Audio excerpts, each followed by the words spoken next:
بسم اللہ الرحمن الرحیم۔ درود سیریز میں خوش آمدید۔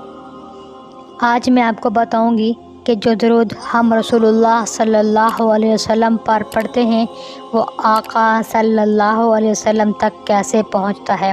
ایک حدیث شریف میں حضور اقدس صلی اللہ علیہ وسلم نے فرمایا کہ جب میرا کوئی امتی دور سے میرے اوپر درود بھیجتا ہے تو اس وقت فرشتوں کے ذریعے وہ درود مجھ تک پہنچایا جاتا ہے، اور جب کوئی امتی میری قبر پر آ کر درود بھیجتا ہے اور یہ کہتا ہے کہ الصلاۃ والسلام علیک یا رسول اللہ، اس وقت میں خود اس کے درود و سلام کو سنتا ہوں۔